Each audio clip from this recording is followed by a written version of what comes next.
So welcome to It's All About Relationships, and thanks for taking time out of your busy days to be here to learn more about how being an entrepreneur and a business person affects your relationships. So we all strive to be the best business people and entrepreneurs that we can, and often, relationships and the issues that we have in relationships affect us personally, and it also affects our ability to hinders our ability to be successful business people. So we're doing this presentation a little bit different. As you can see, we're doing it conversation style. We want to make sure that you guys are included in this conversation and share your stories as we go along the presentation. So a little bit about us. I'm Brenda Baca. I am CEO and designated broker of Arizona Housing Solutions. We are a full-service real estate brokerage that specializes in real estate sales, property management, and corporate temporary housing. I also just started a company called Property Wingman with my son, which I'm really proud about, and that works with owners that don't necessarily need property management services, but still need people on the ground. And then I have a third business that I'm going to be starting in 2020. I don't want to talk about it yet, but I'm really excited about that. And actually, Michelle's going to be helping me do that too. I'm a native of Tucson, and I have 3 kids. Matthew's 21, and I have a 17 and 18-year-old, 2 daughters, teenagers that keep me very busy.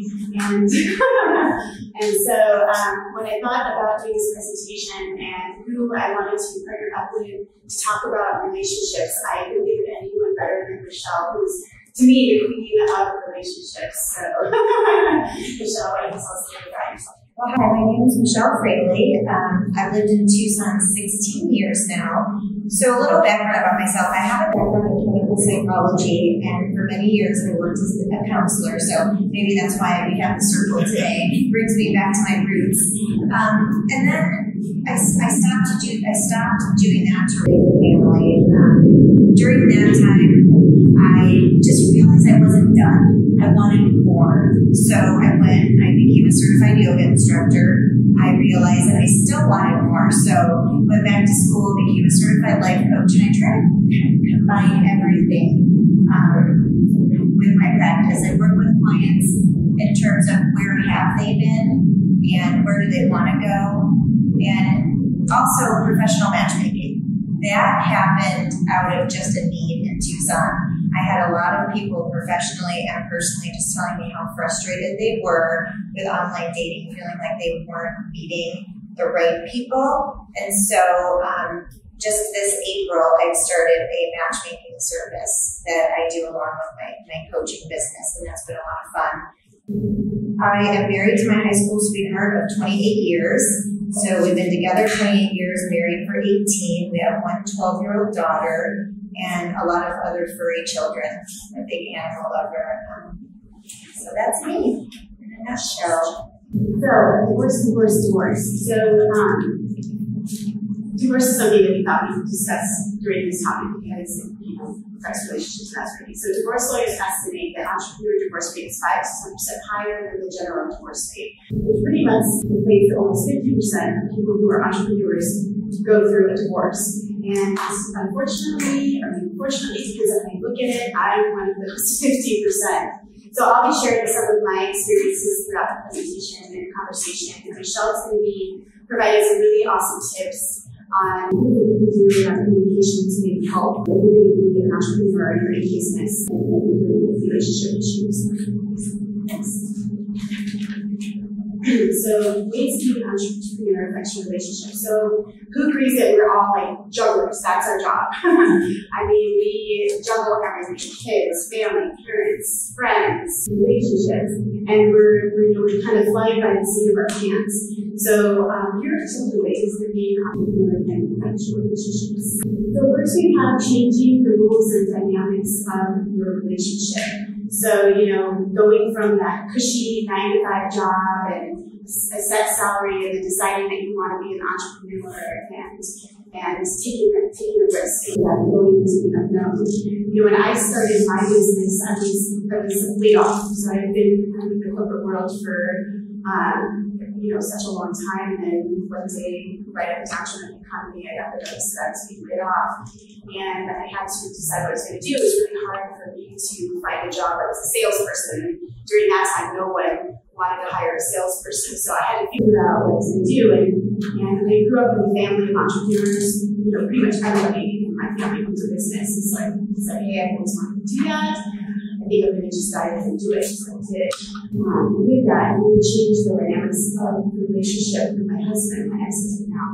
He didn't grow up in an entrepreneurship family and didn't understand the dynamics of what was involved in that. And it really hindered, that was the beginning of the hindering of our relationship.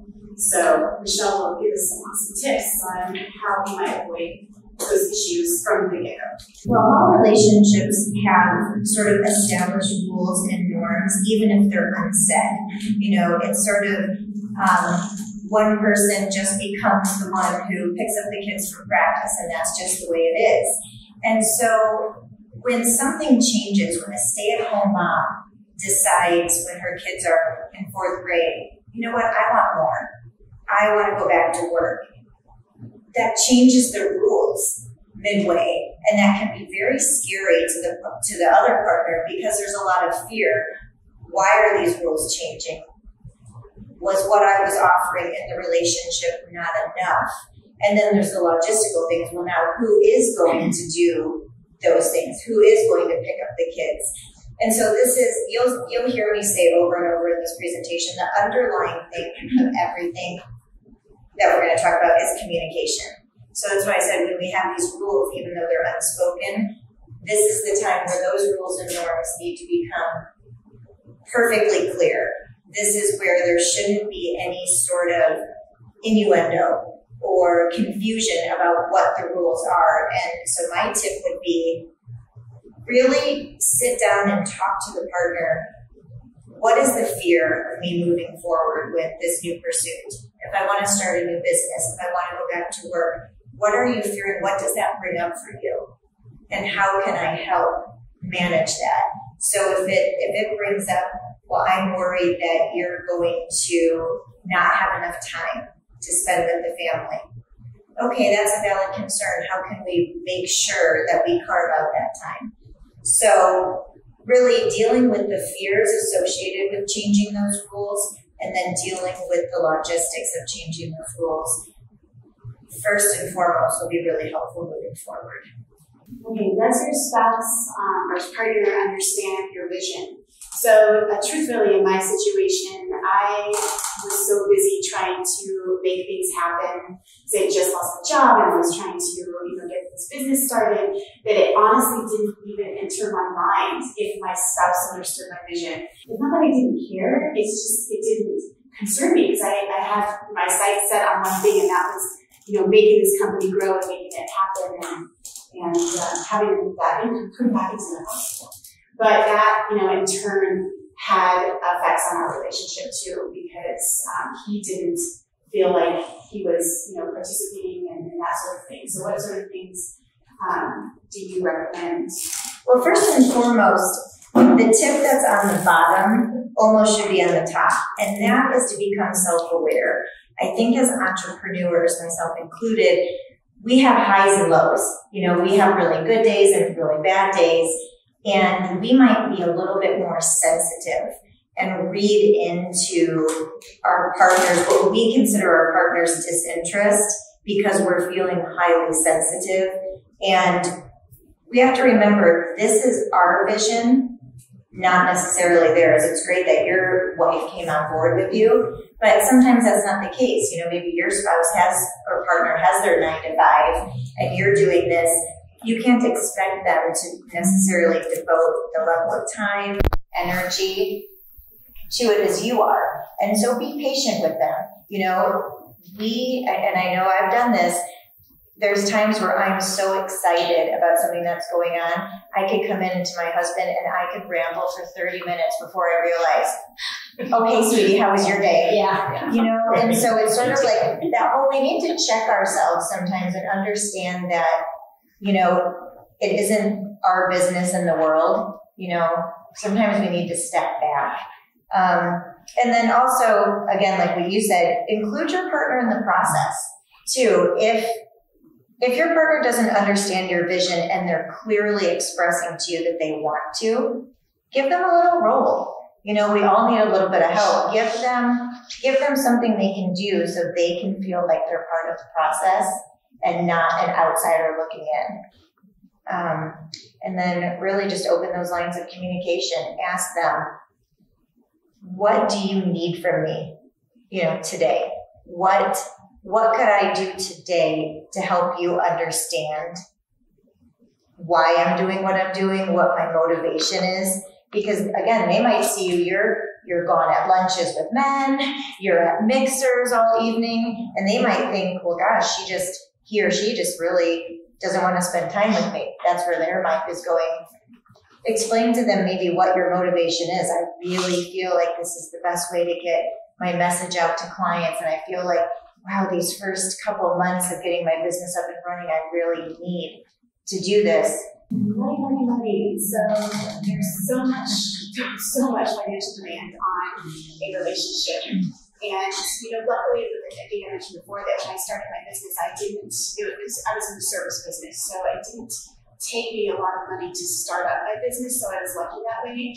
But for me, what happened was once the business started making money, and it was, profit was coming in and things were doing well, then it became kind of like, well, your business can pay for this, your business can pay for this, your business can pay for this. And so there was this expectation that, just because we see money in the business account or that you are looking, it seems like you're doing a lot of business, that it's okay to take money from that business. And that was a constant struggle between us because I was in a situation where I can't be using my business as an ATM.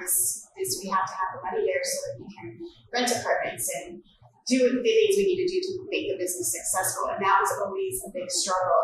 And then it was equally a struggle when we were going through the divorce process, in that then where money wasn't necessarily a concern, then it really became a concern. So I think there was ways that we could have communicated better, and so that we become resentful maybe about having something to get away from me potentially, and then also the feeling of sharing and that sort of thing. So what do you recommend in the financial side? There's so many different there's a lot of different aspects of this, and this is not going to be a one size fits all because everyone's financial situation is very different.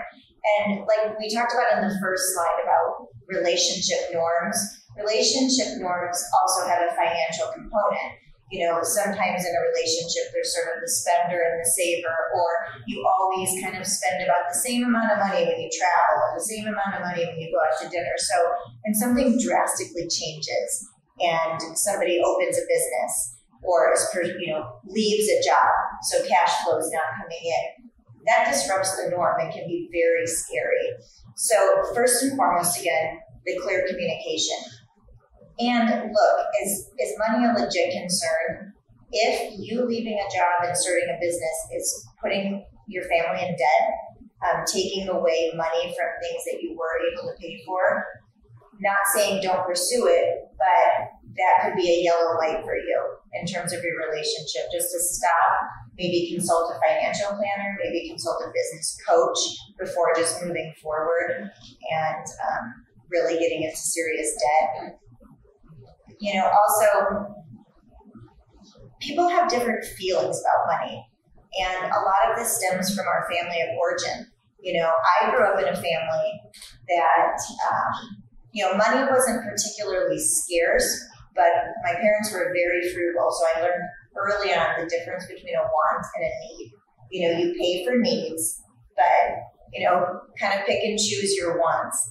And so if a partner is feeling a lot of anxiety about money going in and money going out and not coming in, talk about those fears, because sometimes there's underlying fear behind that, like frustration and anger, and that's what needs to be dealt with, not just reacting to their anger. And like I said, the last thing, really just, if you are struggling to create a budget together, like I said, hire a financial coach, which you might not want to if you're already struggling with money. But there's a lot of people out there who can help you. You can even go to your bank and, usually talk to somebody, at least just to help you create a budget. How do you recommend, there's that, within you, like being an entrepreneur, there's that vision you have and that want you have to make something happen. but then there's the reality of things. How do you find that balance, I guess? It's a hard concept. It is a hard concept, and I think it just goes down to budgeting. I mean, we didn't talk about it, but co-creating a budget and having your spouse be part of it will be really helpful to help them step away from micromanaging. You know, if you sit down with your spouse and they say, okay, you know what, looking at everything, I think we could probably swing you having a budget of $2,500 a month, you know, to go towards business expenses.